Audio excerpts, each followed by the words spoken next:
ನಾನು ನನ್ನ ಫ್ರೆಂಡು ಮಡಿಕೇರಿಯಲ್ಲಿ ಹೋಗ್ತಾ ಮಾತಾಡ್ಕೊಂಡು ಹೋಗ್ತಾ ಇದ್ವಿ. ಹಂಗೆ ಹೋಗ್ತಾ ಹೋಗ್ತಾ ಮುಂದೆ ಫುಲ್ ಟ್ರಾಫಿಕ್ ಆಗಿತ್ತು. ಏನಕ್ಕೆ ಈ ಥರ ಟ್ರಾಫಿಕ್ ಆಗಿದೆ ಅಂದ್ಕೊಂಡು ಹಂಗೆ ನೋಡೋಣ ಏನಾಗಿದೆ ಅಂದ್ಕೊಂಡು ಹಂಗೆ ಮುಂದೆ ಹೋದ್ವಿ. ಮುಂದೆ ಹೋಗಿ ನೋಡಿದರೆ ಕಾರ್ ಪಲ್ಟಿ ಆಗೋಗೈತೆ. ನೋಡಿ ಏನಕ್ಕೆ ಮಡಿಕೇರಿಯಲ್ಲಿ ಈ ಥರ ಆಗುತ್ತೆ ಅಂತಂದರೆ, ಮಡಿಕೇರಿ ರೋಡು ತುಂಬ ಡೇಂಜರಸ್ ಆಗಿದ್ದಾವೆ. ಏನಕ್ಕೆ ಅಂದರೆ ಅದು ಕ್ರಾಸ್ ಆಗಿದೆ, ತುಂಬ ಕ್ರಾಸಿಂಗ್ ಇದ್ದಾವೆ.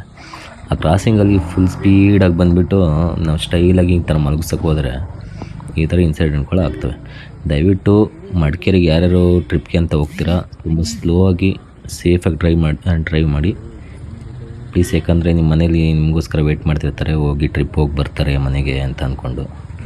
ಸೊ ಅದಕ್ಕೋಸ್ಕರ ತುಂಬ ಡೇಂಜರಸ್ ಇದೆ ಮಡಿಕೇರಿ. ಯಾರು ನೋಡಿರ್ತಾರೆ ಅವ್ರಿಗೆ ಗೊತ್ತಿರುತ್ತೆ, ನಾನು ಹೇಳೋದೇನು ಬೇಕಿಲ್ಲ. ಸೊ ಅದಕ್ಕೋಸ್ಕರ ಬೈಕ್ ಆಗಲಿ ಕಾರಾಗಲಿ ಸ್ಲೋ ಆಗಿ ಡ್ರೈವ್ ಮಾಡಿ.